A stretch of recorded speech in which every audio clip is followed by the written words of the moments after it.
of leaves fluttered, and berries were piled high for everyone to share. All the little creatures had gathered ready for a day of fun and friendly competition. In the middle of all the excitement stood a little lion cub with a heart full of fire and a mane as golden as the morning sun. He stretched his paws and roared a tiny, mighty roar. "I'm going to win every single race today," he declared to anyone who would listen. "I'll be the fastest, the strongest, the best." Zorro's amber eyes sparkled with determination. He dreamed of being the guardian of the forest, and he believed winning was the first step. Nearby, a tiny grey mouse named Raffi was busy arranging acorn starting blocks. Raffi had big, thoughtful blue eyes and preferred puzzles over pouncing. He just wanted everyone to have a good time. "The games are for fun, Zorro," Raffi squeaked, adjusting his small, leafy hat. "It's about playing together." Zorro just grinned. "Winning is fun, Raffi," he replied, already bouncing on his toes, eager for the first event to begin. The first race was the berry balancing dash. Each animal had to balance a wobbly berry on a spoon and race to the finish line. Zorro shot off like a rocket, his eyes fixed on the prize. He was so focused on being first that he didn't notice a sneaky root sticking out of the path. Whoops's berry tumbled to the ground with a soft splat. He sighed, but didn't give up.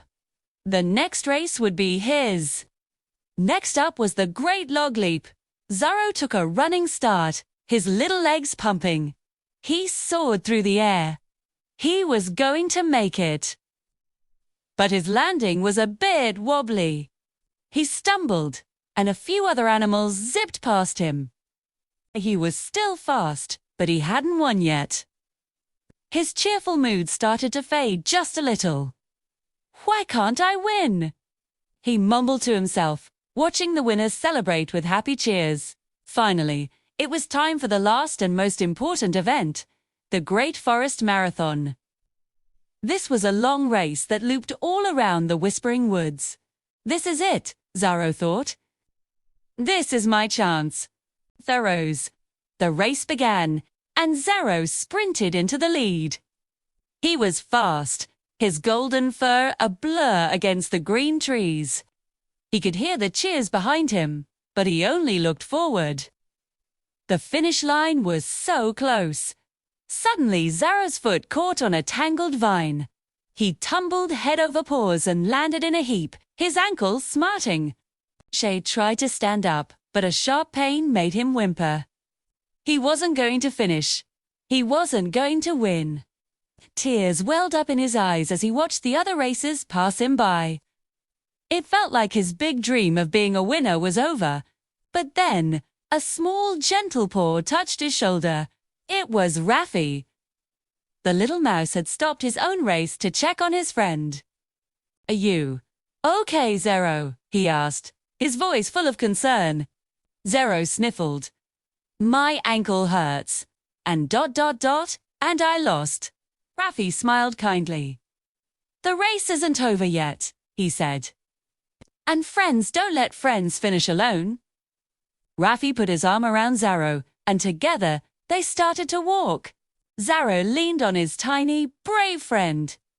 They moved slowly, one step at a time. The animals had already crossed the finish line, but something amazing happened. As Zorro and Raffi appeared, a new cheer erupted, louder than any before. All the animals clapped and whistled for them. As they crossed the finish line together, a beautiful blue butterfly, Flora, fluttered down, her wings glowing softly around them both. Zorro looked at Raffi, his heart full. He hadn't won the gold medal, but he had found something much better, a true friend. He realized Raffi was right all along. Winning isn't about being the fastest or the strongest. True victory is about helping each other and crossing the finish line together. With a big smile, Zorro knew this was a lesson he would never forget. Thank yous for joining our story today. If you love Zorro and Raffi's adventure,